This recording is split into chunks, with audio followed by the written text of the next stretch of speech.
Hello everyone, कैसे हैं आप सभी लोग। उम्मीद है कि अच्छे और स्वस्थ होंगे। तो हम भी अच्छे दोस्तों। तो स्वागत है आप सभी का माँ की लाइफ में। तो दोस्तों, वैसे तो सभी को पता है कि माँ की लाइफ इतनी आसान नहीं होती पूरे फर्स्ट मंथ से लेकर 9th मंथ तक। तो आज का थंबनेल देख के तो आप सबको पता चल ही गया होगा कि मैं आज फिर से किस बारे में वीडियो लेके आई हूँ, क्योंकि ये वीडियो आपके काफ़ी हेल्पफुल होने वाला है। क्योंकि सारी सारी माएँ जो हैं, ये जो लक्षण हैं वो देख के घबरा जाती हैं, डर से जाती हैं और तुरंत अपने डॉक्टर के पास भागती हैं। तो आज इन्हीं सब पे बात करेंगे, कब डॉक्टर से सलाह लेनी चाहिए, कब डॉक्टर के पास जाना चाहिए और क्या नॉर्मल है, क्या नॉर्मल नहीं है, और इस लक्षण को क्या चीज़ से मतलब जोड़ा जाता है, ये भी मैं आपसे शेयर करूँगी। क्योंकि मेरे साथ ये सब रियल का अनुभव है और मेरे साथ ये सब गुज़र चुका है, इसलिए मैं आपसे भी शेयर करूँगी। तो सबसे पहले भगवान जी सभी की मनोकामना को पूरा करे, और जिस जिस माँ के पास फर्स्ट बेबी गर्ल है, उसकी ज़रूर से मनोकामना पूरी हो जाए। मैं यही दुआ करूँगी आप सभी के लिए, क्योंकि मैं भी एक बेटी की माँ थी और मुझे भी मतलब कि आए दिन कुछ न कुछ ऐसा फ़ील होता रहता था। ऐसा नहीं, आप लोग को पता है, क्योंकि जब हम लोग फर्स्ट बेबी गर्ल को जन्म देते हैं ना, तभी से लेके सबकी चाहत होती है कि मतलब एक बेबी बॉय हो जाए, एक बेबी बॉय हो जाए। क्योंकि वैसे भी हम न्यू जनरेशन के हैं, हम जानते हैं कि बेटा-बेटी में कोई अंतर नहीं है, क्योंकि जितना काम बेटा करते हैं उससे कहीं ज़्यादा बेटियाँ करती हैं। क्योंकि मैं भी एक बेटी थी और एक माँ भी बनी हूँ, और मेरे एक बेबी गर्ल को सब फर्स्ट प्रेगनेंसी में कंसीव किया था। तो मेरे साथ क्या-क्या गुज़रा मैं जानती हूँ, क्योंकि गाँव से बिलॉन्ग करने वाले खुद समझ सकते हैं इस बात को, और मैं अच्छी तरह से समझती हूँ क्या फीलिंग होती है। तो इसीलिए मैं दुआ करूँगी आप सभी के लिए कि भगवान जी सभी की मनोकामना को पूर्ण करें और सभी को जो-जो दिल की इच्छा है वो पूरा करें। तो पहली बात बताएँ, किसी को 1 बेटी हो जाती है, किसी को 2 बेटी हो जाती है, तो घर वाले कितना मतलब कि किसी-किसी घर वाले तो बहुत टॉर्चर करते हैं, और किसी-किसी का हस्बैंड अगर समझदार है तो आपके साथ में साथ दे के उनको कोई बोल नहीं पाता, कुछ भी नहीं कह पाता। लेकिन मैंने अपने आस-पास के लोगों में देखा है कि अगर किसी को 1 या 2 या 3, कभी-कभी भगवान जी से भी रिक्वेस्ट करती हूँ कि मतलब अगर दें तो सभी को मिक्सिंग दें। जैसे कि फर्स्ट बेबी गर्ल हो गई तो दूसरा बेबी बॉय ही भी दें, क्योंकि सभी की दिली इच्छा यही होती है कि छोटी फैमिली हो और सब कुछ सही हो। क्योंकि कहीं न कहीं जो हमारी सासू अम्मा होती हैं, जो हमारी माँ होती हैं, मतलब परिवार के हर मेंबर हमसे यही मतलब उम्मीद लगाए रहते हैं कि मतलब हम कब बेबी बॉय को कंसीव कर रहे हैं और कब उनके घर का चिराग ला रहे हैं। क्योंकि ये जिसके साथ ये गुज़रा होगा ना, आप लोग बताइएगा, क्योंकि मेरे साथ ये अनुभव हो चुका है, इसलिए मैं आपसे ये सब शेयर कर रही हूँ।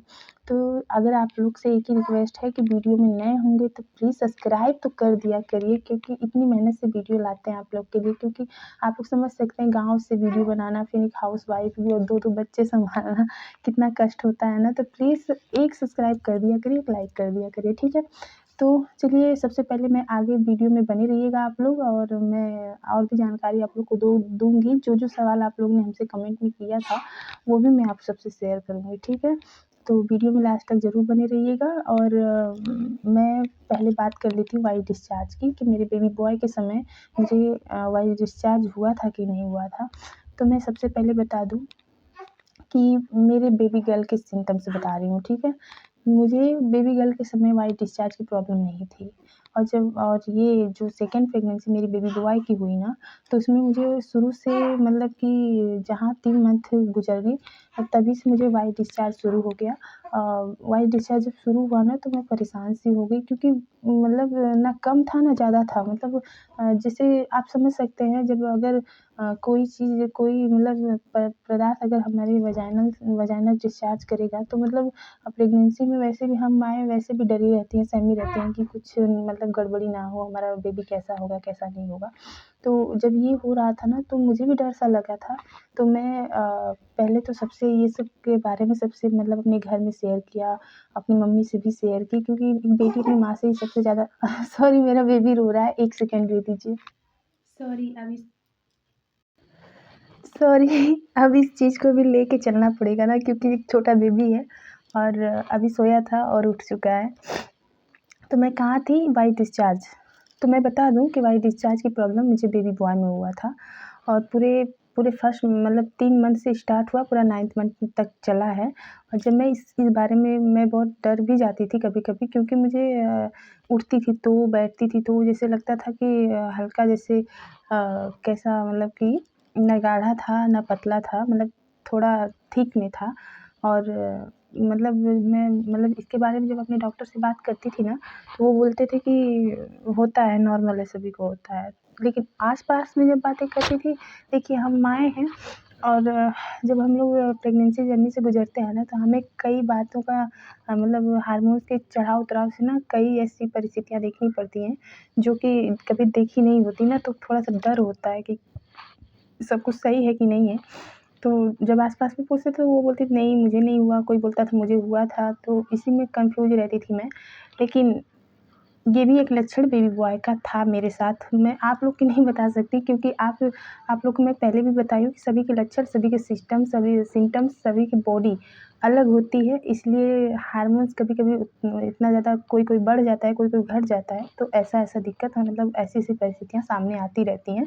तो अक्सर प्रेगनेंसी जर्नी होती है हम लोगों की पूरे फर्स्ट मंथ से 9th मंथ तक, तो कुछ न कुछ उतार-चढ़ाव सभी के साथ चलता है। तो ये सिम्पटम जो मैंने आपसे शेयर किया है, ये मुझे लगा कि ये प्रॉब्लम है, पर प्रॉब्लम नहीं था, क्योंकि मुझे बेबी गर्ल के समय ये फेस नहीं हुआ था और बेबी बॉय के समय फेस हुआ है, तो मुझे लगा कि ये भी सिम्पटम्स बेबी बॉय के ही थे। क्योंकि मुझे जब 3 मंथ बीते तभी से ये स्टार्ट हो गया था और पूरे 9th मंथ तक चला था। अब जाके मतलब सब कुछ नॉर्मल है, जैसा कि होता है। वैसे भी हमारी बॉडी तो नॉर्मली डिस्चार्ज करती रहती है कभी-कभी, जिससे मतलब कि सभी को होता है। और आप लोग को क्या-क्या दिक्कत होती है वो आप लोग बताइएगा। और ये जो सिम्पटम्स थे जो वाइट डिस्चार्ज के, आप लोग फेस किए हैं कि नहीं किए हैं, आप लोग के साथ हुआ है कि नहीं, आप लोग कमेंट में ज़रूर बताइएगा, क्योंकि मैं सभी के कमेंट्स पढ़ती हूँ और मुझे जानने में बहुत अच्छा लगता है कि किसके सिम्पटम्स किससे मैच हो रहे हैं। और एक बात, एक सिस्टर ने हमसे पूछा था कि मतलब आपका बेबी बम्प के बारे में शेयर करिए, तो मैं बता दूँ कि मेरा बेबी बम्प ना ऐसे लंबाई करके नीचे से गोला करके लटका हुआ था। मैंने आपसे कहा था, मेरी अगली वीडियो नहीं देखी होंगे देख लीजिएगा, कि मैंने आपसे कहा था ना कि बेबी बॉय का जो बम होता है वैसे यहाँ से नाभि थोड़ा ऊपर से उठेगा और उठ के ऐसे नीचे से लटका था। और नीचे जो पेड़ू वाला भाग था ना, वो हमेशा सूजा-सूजा रहता था। और तो और हमेशा मतलब कि कमर दर्द होगा बेबी बॉय के समय, मतलब जब अगर आप लोग बेबी बॉय को कंसीव कर ली होंगी तो, क्योंकि ये सब जो हुआ था ना, ये मेरे बेबी बॉय के समय हुआ था। और अक्सर जो जो हमारी दादी अम्मा लोग होती हैं ना, सही तर्क लगाती हैं, क्योंकि मैंने अपने साथ देखा और ये मेरा रियल का एक्सपीरियंस है। क्योंकि मैं भी पहले इन सब बातों पे विश्वास नहीं करती थी, लेकिन कभी-कभी होता है ना, कोई-कोई बातें विश्वास करना पड़ जाता है जब अपने साथ गुज़र जाता है तो। तो जब मेरा बेबी बम्प ऐसे करके निकला था ना, तो मुझे जैसे लंबा करके गोला करके नहीं बोलते हैं, थोड़ा ऐसे लटका हुआ, तो मैं बोलती थी कि मेरी बेबी गर्ल के समय तो ऐसा नहीं था। तो मेरे आस-पास की जो दादी-वादी थी ना, वो बोलती थी कि अब की बार इसको लड़का ही होगा। लेकिन हम फिर भी विश्वास नहीं किए, हम बोले कि वैसे भी भगवान की मर्ज़ी है, क्या दे रहे हैं, क्या नहीं, है कि नहीं? बेटी-बेटा में तो कोई अंतर होता नहीं है, बस हम लोग को एक ही जिज्ञासा होती है ना कि बस हमारा छोटा-सा फैमिली हो और फैमिली कंप्लीट हो जाए, है कि नहीं? चाहे वो बेबी गर्ल से अधूरी होती है, चाहे बेबी बॉय से अधूरी होती है। तो इसीलिए हम सभी को वीडियो पे जाते हैं ना, चाहे आप हो, चाहे हम हो, सभी की वीडियो भगा-भगा के देखते रहते हैं कि मतलब क्या सिम्पटम्स सबसे मैच हो रहा है। क्योंकि जब मैं भी अपने बेबी गर्ल के समय यही सब करती थी, तो फिर भी कोई-कोई सिम्पटम्स किसी-किसी से मैच एकदम रियल हो जाते हैं। लेकिन मैंने आपसे पहले भी कहा है कि अंदर भगवान जी के अलावा कोई नहीं जानता कि क्या है, क्या नहीं है।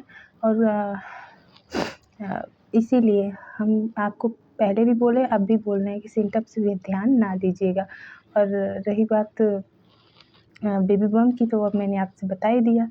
तो आपकी राय क्या है कमेंट में ज़रूर बताइएगा, और किसका क्या-क्या सवाल है आप लोग पूछिएगा, हम बताते चलेंगे। क्योंकि अभी मैंने जिसका ज़रूरी था, जो हमसे आप पूछी थी, वही हम आपसे शेयर किए हैं। तो उम्मीद है कि आपको हमारी वीडियो पसंद आई होगी। अगर पसंद आई होगी तो शेयर, लाइक, कमेंट ज़रूर करिएगा और अपनी राय ज़रूर कमेंट में बताइएगा।